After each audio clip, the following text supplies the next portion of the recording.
The prosecution says that they're ready for trial. I don't see how that's possible when their complaint doesn't even state that I committed a crime. Why is that? Because I committed no crime.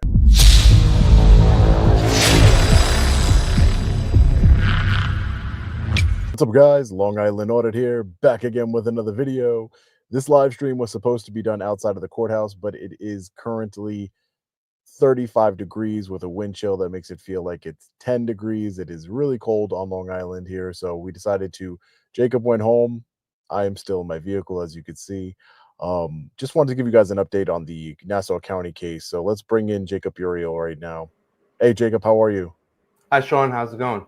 Thanks for joining me. I'm sure everybody's excited. Jacob is here. He always brings some great legal insight to what we're talking about, especially being the attorney on the case.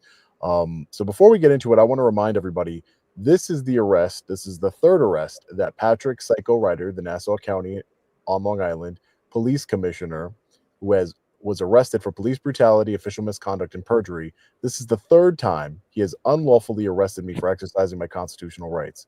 So I just want to show a clip of the video here. Okay.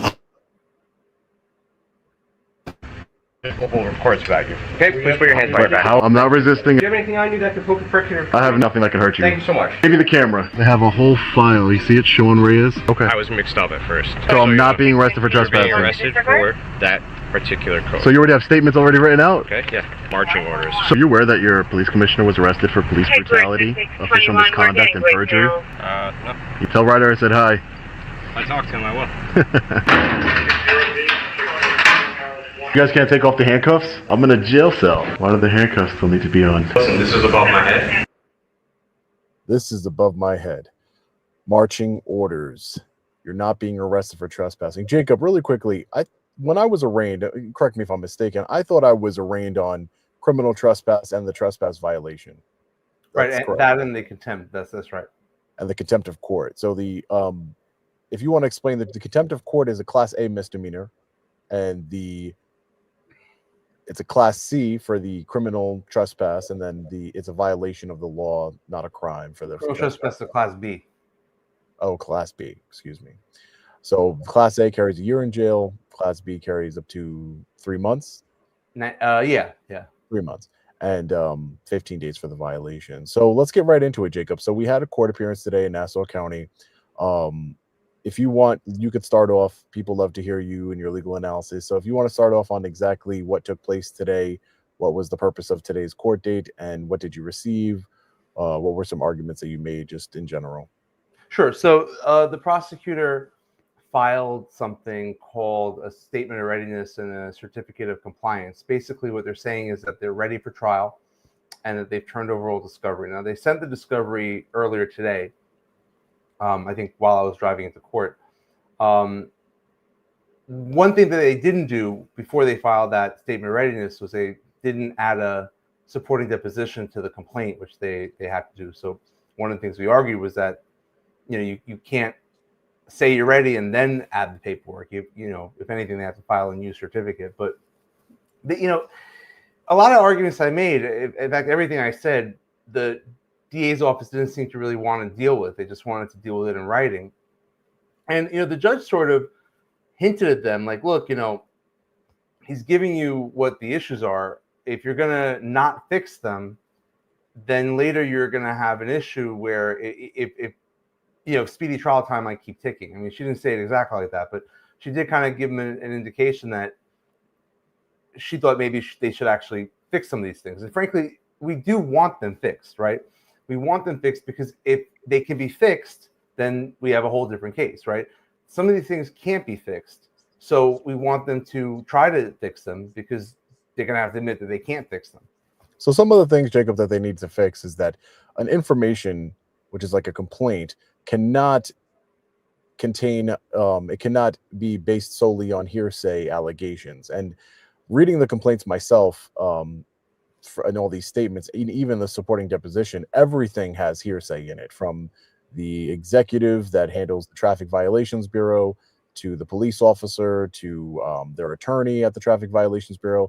There was multiple statements made against me, written against me, and not one of them mentioned, you think you're being charged with criminal trespass, which the officer in my arrest said I wasn't, but He said I was, and then he said I wasn't. But you would think that in the complaint for a criminal trespass, there's two laws. You have the Class B misdemeanor criminal trespass, you have the violation. The Class B misdemeanor, it requires an element that we've been through before. We've had cases dismissed in that very courthouse over the fact that the property has to be enclosed in a manner designed to exclude intruders. That is part of the elements. That was mentioned nowhere in the complaint. It was never mentioned in the complaint that I was ordered to leave the building. That's not mentioned in the complaint. Right. So, look, Right. the fundamental to trespass is that you had no permission or authority to be in the building. Right. And you have permission and authority. There's a license or privilege to be inside public buildings that are publicly accessible.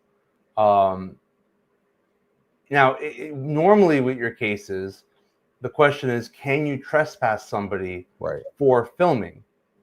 That's actually not what we're dealing with here, right? The reason we're not dealing with it is that they never actually trespassed him. They never said you have to leave, right? They may have said stop filming, but they didn't say you have to leave. And that portion of it is a pretty big portion, because it's like, trying to say that somebody committed a murder where nobody died. You have, like, no matter what that person did, you could pull out a knife, you could, stab the person. You can't ignore that important part that somebody actually had to die, or it's not a murder. It could be a lot of other things. And what they're doing is they're saying it's a trespass because you're doing something in the building that they believe you weren't allowed to do.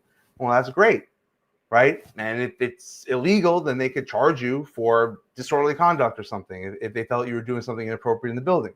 But I could be as disorderly as I want as a building, but if it's a public place, I still have a license or privilege to be there unless I am being asked to leave. And then there's a question about, was it a reasonable request? Right. Whether it's constitutional to be asked to leave. Right. And what Jacob's alluding to, the presumption of license or privilege was spelled out in a New York State Court of Appeals case, the highest court in New York State, People v. Leonard, where the court stated that in a public building, in a publicly accessible area, the public has a presumed license or privilege to be there. So therefore, that presumption needs to be removed first. And nowhere in the complaint are there allegations that my license or privilege was removed because of my actions. They just stated that I was filming and I couldn't film anymore, and they told me not to film, and I refused to stop filming. That's very different than revoking my license or privilege, which is, again, a Court of Appeals case.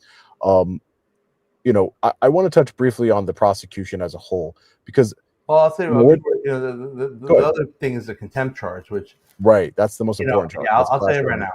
Right. The judge didn't show her hand on it too much, but she kind of looked at the government, and the impression I got was that she very strongly questioned whether or not there's a way for them to charge you with violating a court process or order that you never received.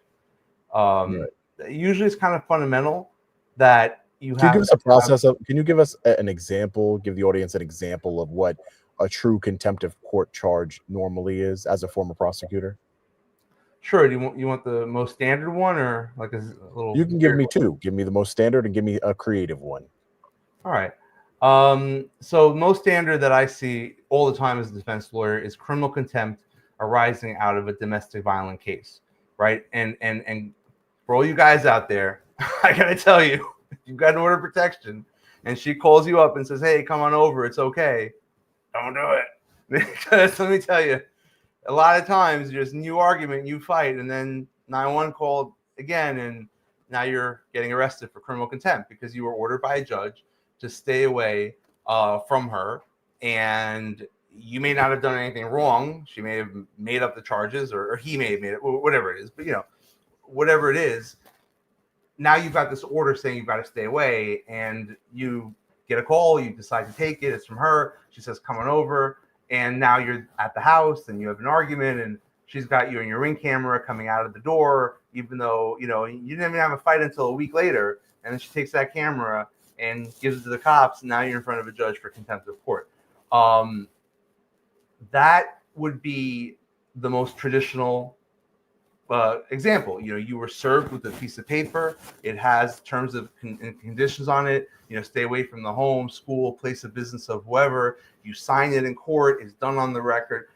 Or sometimes you could be served third party, like if it's from family court. A lot of times you're going to have the sheriff come and serve you. But the point is, you've been duly served. There's a process, and you are duly served. Another example of a contempt could be where if you're actually in the courtroom and you're acting inappropriate, and the judge is telling you, look, you've got to, stop yelling or doing whatever, you could be found in contempt of court for direct disobedience of the judge while the court is there. Other times it could be something a little bit more creative. Like I know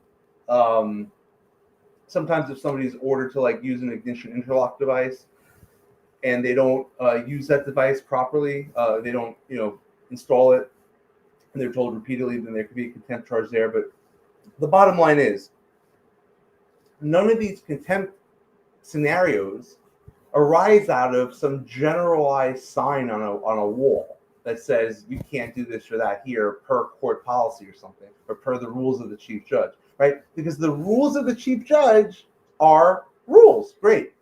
It's not the same thing as a direct mandate that or an order that serves with you on process.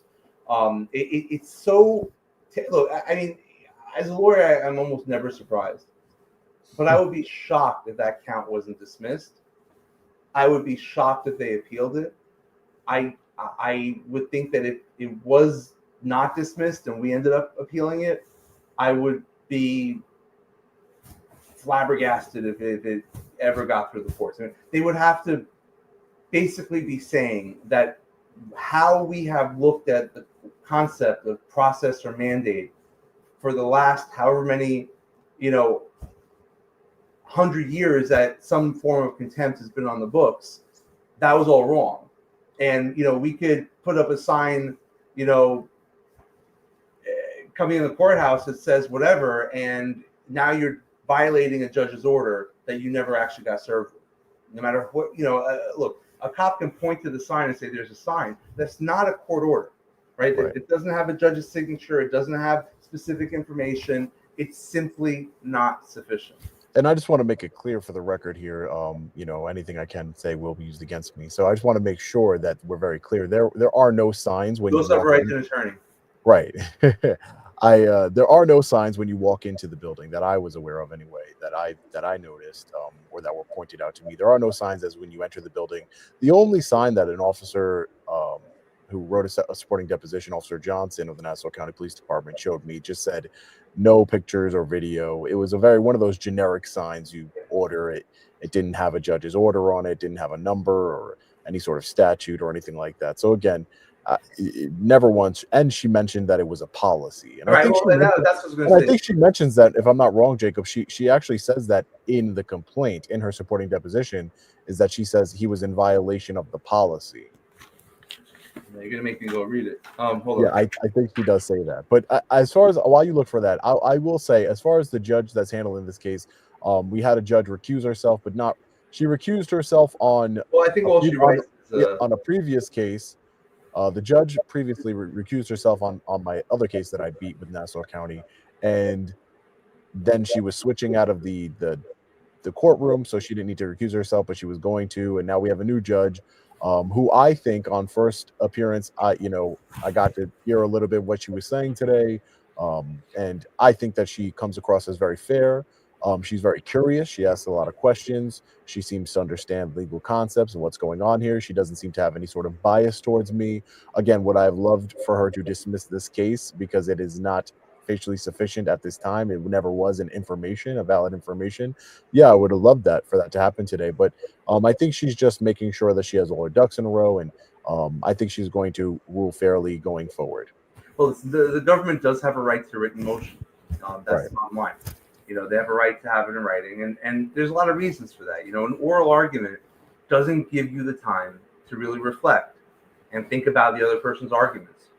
And when you get something in writing, you can see exactly what they're saying, and you can think about it and address it point by point, and then you can express yourself exactly how you'd like to, and then the judge can read it and do her own research. So I understand why if I'm saying this is not sufficient, this should be tossed, and they're saying no, it shouldn't be, I understand why you have to have a written motion if people ask for one, right? Because when the government wants a written motion, it's the same like if I want a written motion. It's only fair that it be clearly laid out what the issues are.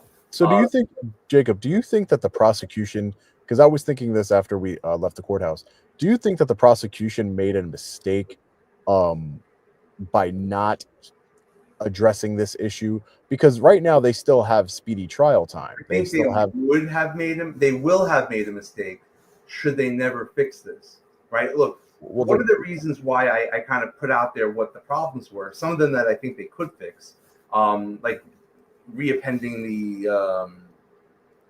or reserving a certificate of compliance and statement of readiness now that they've after they've appended that supporting deposition, is because if they don't do it, then it's going to be much harder for them to claim that their certificate was in good faith when they've already been put on notice, you know. And if they do correct it, well, I still think the case has a lot of issues in it that we're going to work through. My concern is that if we don't say anything and then, you know, I file a motion to invalidate the certificate, they're going to say, well, we were never put on notice that this was an issue, right?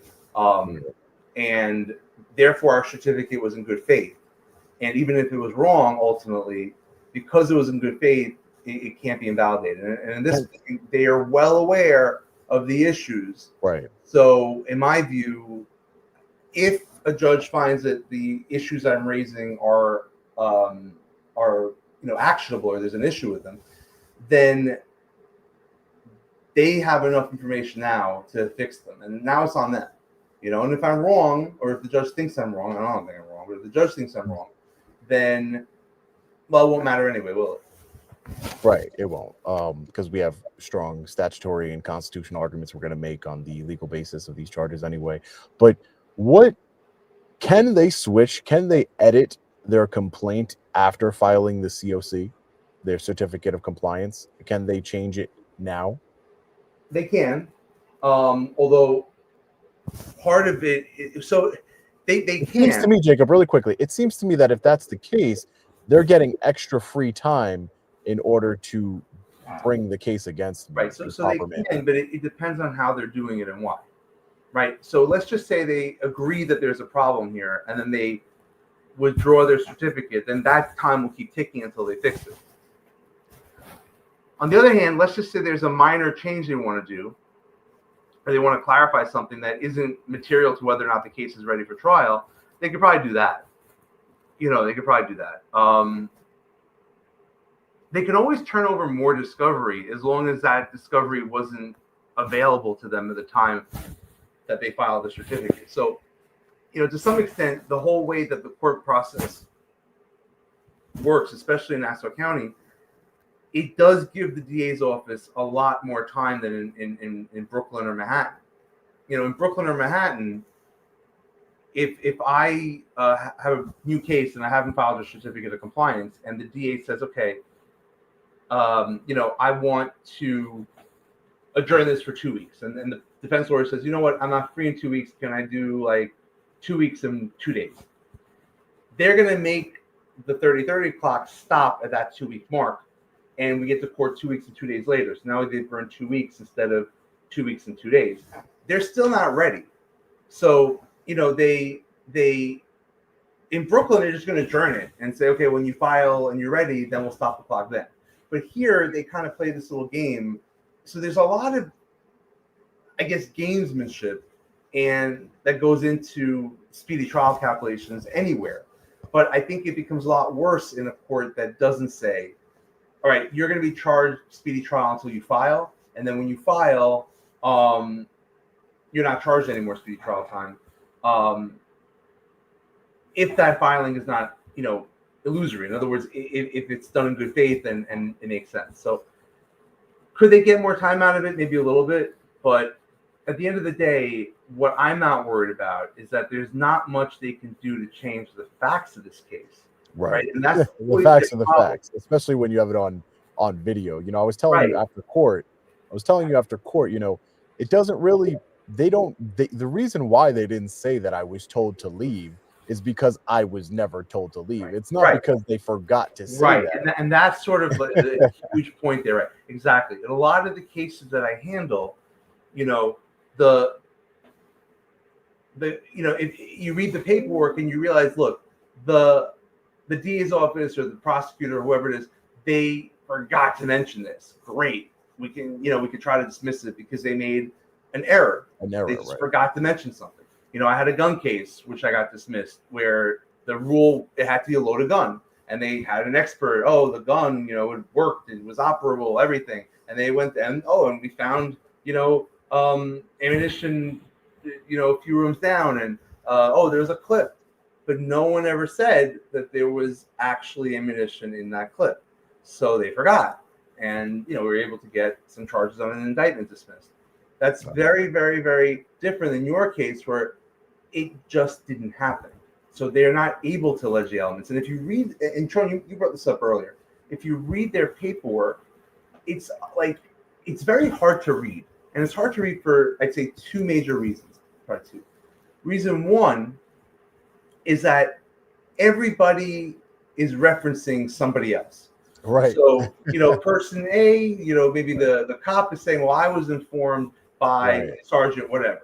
Yeah, and I'm making up exactly. Every single one. Right. Officer Johnson says, I was informed. Whatever said, and Sergeant whatever says, well, I was told by this other guy. And this other guy's, well, I was told by this third guy. And they have all these papers that literally, and their argument is like, well, when you put them together, they add up to something, right? Right. That was Dana Grossblatt's argument, right? Right. The supervisor. But they don't necessarily, right? So if I was to tell you, I saw somebody inside a building, and somebody else said, oh, I heard from the third person that they were told to leave, but you don't have any kind of supporting deposition from the third person that says that. Their supporting deposition says, oh, actually, I heard that he had to leave from another person, and that person, just full of hearsay. Full of hearsay. The other thing that is very difficult about this is that there's a lot of very cleverly worded statements, right? For example, that's very nice of you. Here, this is from the supporting deposition here of, I believe this is Nicole Johnson, who's a police officer here. And what she says, for example, is, here we go.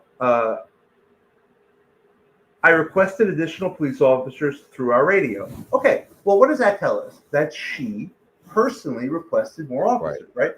That's clear. She did that. Then she writes, when they arrived, Sean Paul Reyes was told if he were to come back and report again, he would be subject to an arrest for violating the courthouse rules and policies. So there's your policies. So first of all, it doesn't say that he was told he's trespassed from the building or anything. Right. But think about what she said. When they arrived, this is what they told. Right. Not this is what I heard them tell him.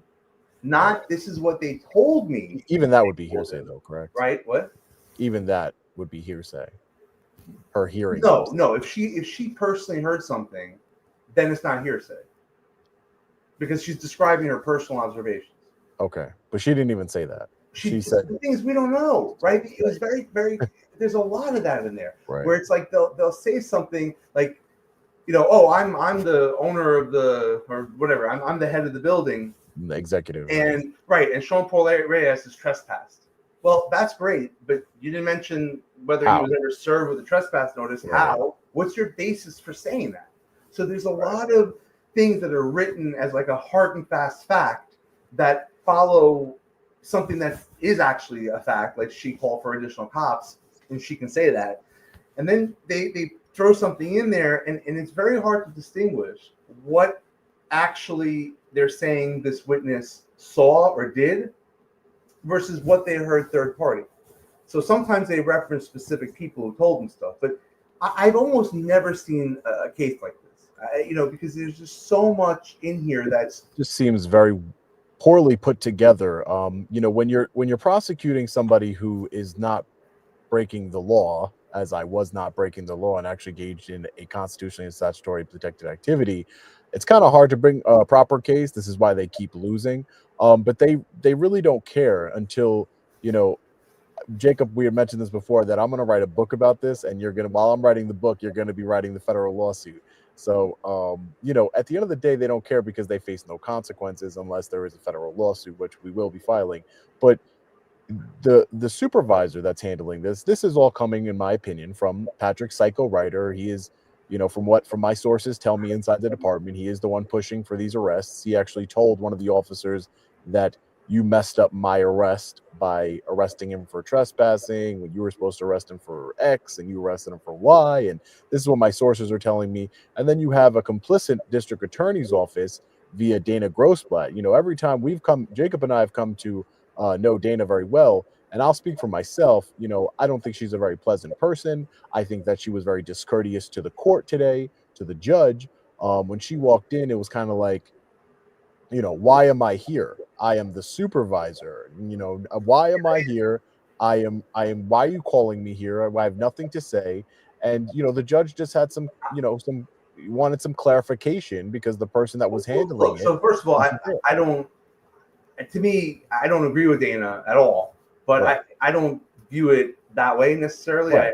That's why I said it's my opinion, Jacob. Right. My opinion. But I mean, look, on her end, she's getting called to a courtroom, and her assistant saying, "Come to the courtroom," and then she's looking at the judge saying, "You needed me," and the judge is like, "No, I didn't," because nobody asked for her. We were just trying to clarify something with the assigned assistant, which is the ADA actually who works on the case, versus the ADA who was in the courtroom. So she kind of came in there not really sure why she had to be there, and she really didn't have to be there. I think he had kind of asked her to come for his sake, but the judge certainly didn't. So it's my opinion, Jacob, and I want to let everybody know, because this is why I wish there was a camera, because I'm sure it'd be each and every one of these opinion as well. That she was very flippant with the judge, and that she was not in the greatest mood. She walked in and she says, "Hello, Mr. Reyes," and I said, "Hi." That's what I always tell her. "Hi, Dan. It's good to see you again." I would hate to see somebody that I continuously lose against and is a pain in my side and everything else. So it's not personal, Dana. I know you watch these videos, and be careful what you're saying in the comments, because Dana is going to screenshot them.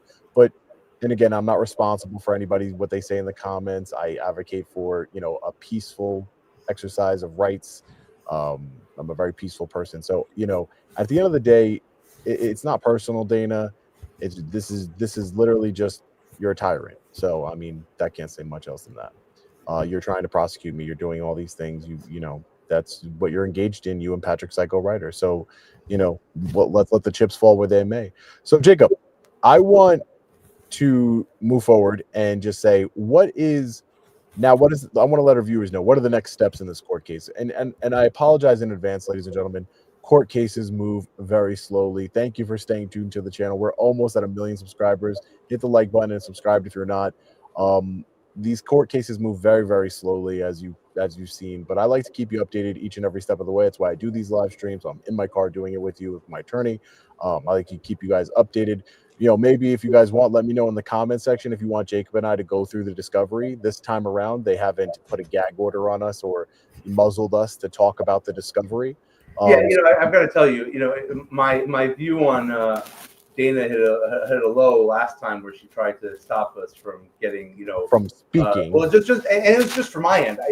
Not that I don't care what happens with you, but it was very hard for me not to be able to digitally look at the discovery, because it's 2024 at the time, or whatever it was. So, right. But this time I feel like we're being treated like any other normal case. Obviously there's issues in the case, but I do appreciate getting normal discovery and not two big boxes, right? Or some ex parte hearing, like this is ex parte hearing is crazy. Yeah. So it's being treated more appropriately. Obviously, I strongly disagree with the charges, but I do appreciate not being, for lack of a better term, dicked around. Right. I mean, because that's what that was. They understand that I would have followed the judge's order not to post it, but they wanted to give you, two big boxes full of discovery, ex parte meetings with the judge. Like they've pulled all the stops. Jacob is, towing a very fine line of, just trying to, say exactly what happened. I'll tell you exactly what happened. They were trying to make our lives miserable. They were trying to make Jacob's lives miserable. They want to put me in jail. They want to make sure that this type of accountability and transparency in government doesn't exist. I still have not received any answers to any of my FOIL requests to the district attorney's office, to the Nassau County Police Department. Nothing. They do not want me seeing the asset forfeiture. That is not over with. I'm going to file a lawsuit, an Article 78, to compel them to produce these documents. Just been the holiday time, so I've been waiting. But, again, these things move slowly, especially when you deal with tyrants. So, Jacob, what's the next steps in the case before we get out of I here? will just say something funny. Me, I'm one of those people who very much separates. And like you said, Sean, it's not personal. It's whatever. I very much separate my views on people personally and professionally, very much. When I was in the DA's office, we have to work with the cops all the time, and there was often a saying with some of the detectives who were bad at what they did, like who just were horrible at what they did, who either didn't show up to court or whatever. The saying was, I'll make up a name. John Smith, great guy. Detective Smith, not so much, right? So I'm very good at separating my views on things. Now, in terms of the next steps, well, just Jacob, really quickly, I think your mic is like rubbing up against something. So just be careful, okay? Oh, that's because it fell. Yeah, be careful. I just keep hearing it go. There you go. Yep. That's what happens when you're live, ladies and gentlemen. But okay, go ahead. Next steps, Jacob. All right. So next steps. One, we've got to go through the discovery and make sure they turned over everything that they had to turn over. We just got it today, so that takes time. And contrary to popular belief, I've got plenty of the clients besides Sean. And Jacob has a lot more serious cases going on. These, Jake, he's got a lot more serious cases going on than mine. This is just petty, minor tyranny. But what makes it the charges might be petty. I wouldn't say it's minor. The people are petty. I wouldn't say they're that petty. What? Listen, well, yeah, you're in jail is not petty. But what I mean is that they have no real case, right? Whether they get dismissed on a technicality or beaten at a trial or whatever the case may be, they have no case. They can't win. It's impossible for them to win. They're not going to win. Whether it takes an appeal, it's just not going to happen. Again, my opinion. But you have some clients that are dealing with some very serious issues that you help out all the time, and I appreciate you taking the time to help me out and what we're doing here. Jacob's handling my appeal in Schenectady. Just for some updates on what's going on, I'll give you guys some quick updates really quick. While I remember, he's appealing the violation in Schenectady, appealing. Brooklyn District Attorney's Office appealed my win in Brooklyn, so we have to fight that in the appeals court. Then I personally have a lot of other stuff going on. The NYPD lawsuit in federal court, Sergeant Brian Fahey in Connecticut, Berwyn, Illinois, where they unlawfully arrested me. Just a whole bunch of different lawsuits going on, a whole bunch of different things. This is my only criminal case that's open. So hopefully I'm looking to get this dismissed and get out of here. And hopefully Patrick's like, alrighty, you can't beat me. And Dana, better luck next time. But we could just move on from this. I don't want to be arrested. You want to arrest me, but it doesn't work out for you. All I do is just make, more videos and talk about it some more, and it doesn't really help you out. So again, I'm very respectful in court. I'm very respectful to Dana, but when I'm talking to, my audience, I'm going to keep it real with each and every one of you. She's not a very pleasant person. I think she does things that are vindictful. I think that she doesn't like me very much, and I guess the feeling's mutual, but it definitely likes you. That I'll give you. I don't. She does not like me, but I will say that the law is the law, and it will land where it lands, and may the best man or woman win. Dana knows what it's like to advocate for our clients, so she can't be mad at you, right? She's advocated for rapists, murderers, and everything else as a defense attorney. All I'm going to say, Dana, I want to say, Jacob, Dana, I just want to say, I saw a lot of video clips with you in them, talking. You are always invited to come on this program.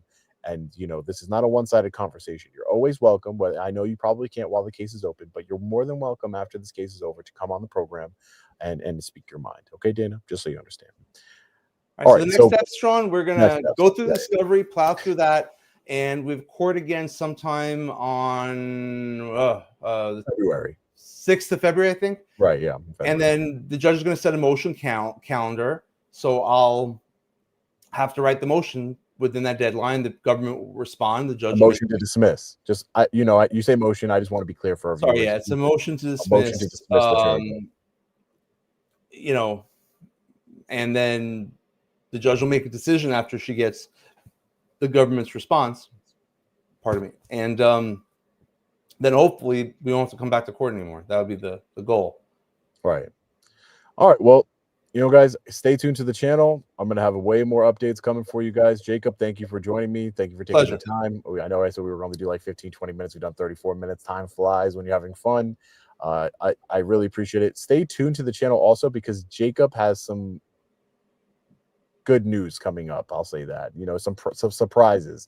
So I know you guys like to hear from Jacob. I see the comment section. Jacob is a very good attorney. He always, we are undefeated in our criminal cases. We have that one small violation that we're appealing, and we'll see how that plays out. But he's been, I am Long Island Audit. I'm Sean Paul Reyes. I have a reach of attorneys everywhere, and I chose Jacob because he is the best at what he does, and he is very professional, always on time, always doing the right thing. So I appreciate you, Jacob. Thank you for joining me. Pleasure. Honestly, pleasure. All right, guys. So we're going to be getting out of here now. I really appreciate all your support. Thank you so much. Thank you for all the super chats. I put them all up on the screen. I will be giving you more updates on all my federal cases, all my federal lawsuits, all the criminal. I only have one criminal case. This case, the Nassau County. I'll leave a link to the videos dealing with Patrick Psycho Rider. There's going to be more billboard truck videos coming soon. There's a lot of tyranny and corruption happening in my town. I'm being targeted by the town of Brookhaven. So stay tuned for that. I will be putting billboard trucks in front of other public servants' houses and in their neighborhoods to expose their tyranny. I will not let tyranny run rampant in my life or anywhere in this country. So thank you for your support again. As always, stay safe. God bless. I'll see you in the next one. Long Island Audit. Peace.